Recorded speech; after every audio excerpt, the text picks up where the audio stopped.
આ ઓઇલ ક્રાઇસિસની સામે કેવી રીતના નિપટવું, એનું સોલ્યુશન કેવી રીતના કરવું, એના પગલાં લીધા છે.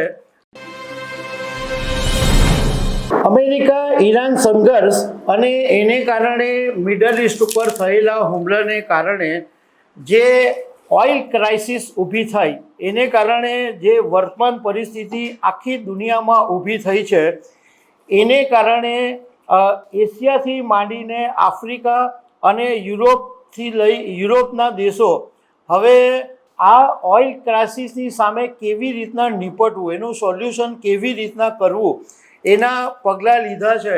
અને લોકોને એ પ્રમાણે વિનંતી પણ કરી છે કે આ ઓઇલ ક્રાઇસિસની સામે જો લડવું હશે તો આ રીતના કરવું પડશે. તો દુનિયાભરના જે દેશો છે, ભારત સહિતના, એમણે આ ઓઇલ ક્રાઇસિસ માટે શું શું પગલાં લીધા છે એ હું તમારી સાથે વાત કરીશ. મારું નામ રાજેશ શાહ છે અને તમે જોઈ રહ્યા છો ગુજરાતના સૌથી મોટા ડિજિટલ ન્યૂઝ પ્લેટફોર્મ ખબરછે.com. અમેરિકા ઈરાન સંઘર્ષને કારણે મિડલ ઇસ્ટમાં ઓઇલ સપ્લાય જબરદસ્ત ડિસ્ટર્બ થઈ ગયું છે. એ સમાચાર આપણે બધાને ખબર છે કે ઈરાને હોર્મુઝ સ્ટ્રીટ બંધ કરી દીધું છે. એને કારણે આખી દુનિયાની અંદર ઓઇલનો સપ્લાય બંધ થઈ ગયો છે અને એને કારણે પેટ્રોલ, ડીઝલ, ગેસની અછત આખી દુનિયાભરની અંદર થઈ ગઈ છે.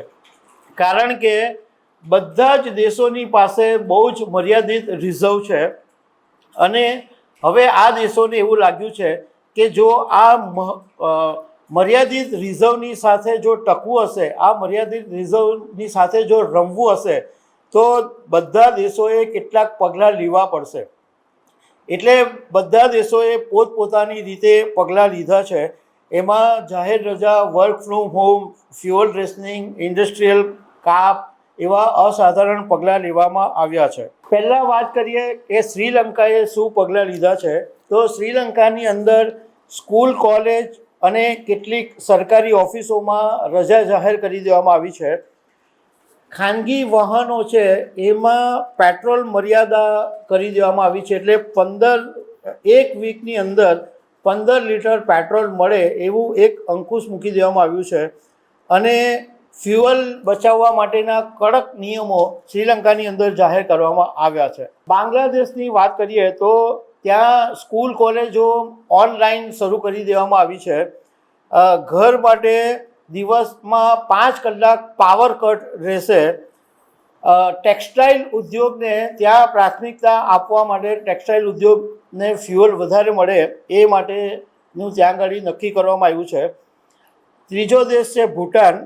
ભૂટાનની અંદર જેરીકેનની અંદર પેટ્રોલ પંપ બંધ છે અને કોઈ સ્ટોક નહીં કરી શકે એના નિયમો જાહેર કરવામાં આવ્યા છે અને કડક પગલાં લેવાની જાહેરાત કરવામાં આવી છે.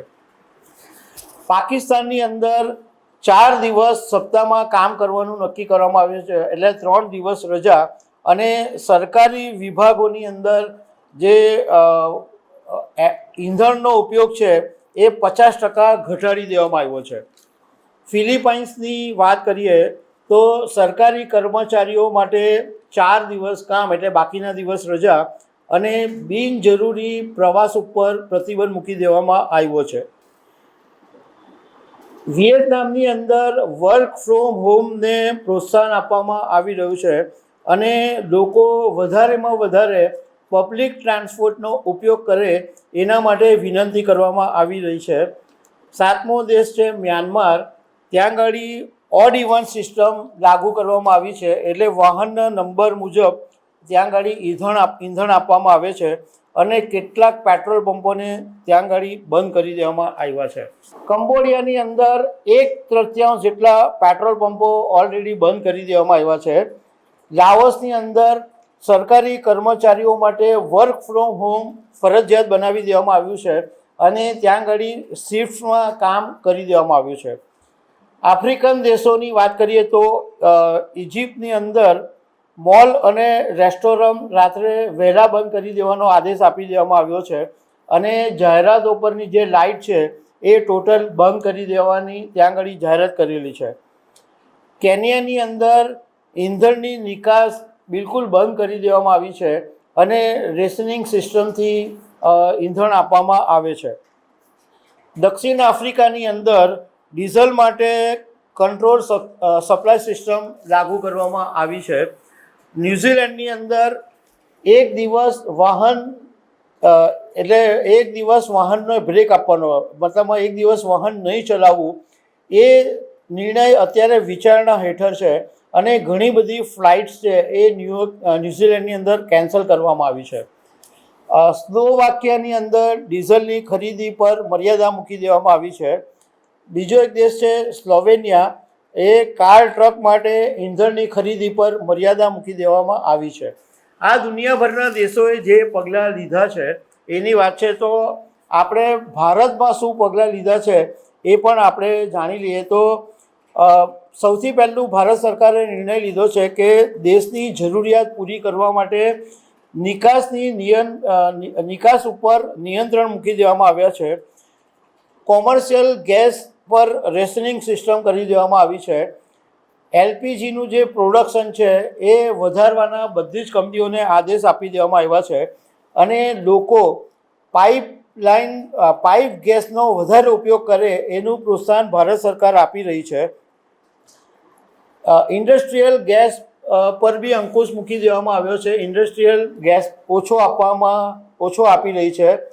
અને બીજું કે ભારત પહેલાં રશિયા કે અમુક દેશોની પાસેથી, મિડલ ઇસ્ટ પાસેથી ઓઇલ ખરીદતી હતી, પરંતુ હવે ભારત 40 દેશોની પાસેથી ઓઇલ ખરીદી રહ્યું છે. અને સરકારે આના માટે 7 ગ્રુપ ઓફ સેક્રેટરીઝની નિમણૂક કરી છે, જે એનર્જીનું સપ્લાયથી માંડીને બધું જ નિયંત્રણ પર દેખરેખ રાખી રહી છે. પણ ભારત સરકાર સતત ને સતત લોકોને એવું કહી રહી છે કે આપણી પાસે પૂરતો સ્ટોક છે, પેનિક નહીં કરો. અને પેટ્રોલમાં એક વખત લાઈન લાગી હતી, પરંતુ હવે ધીમે ધીમે એની પર કંટ્રોલ આવી રહ્યો છે. તો દર્શક મિત્રો, આવી અનેક વાતો સાથે અમે તમને મળતા રહીશું. આભાર.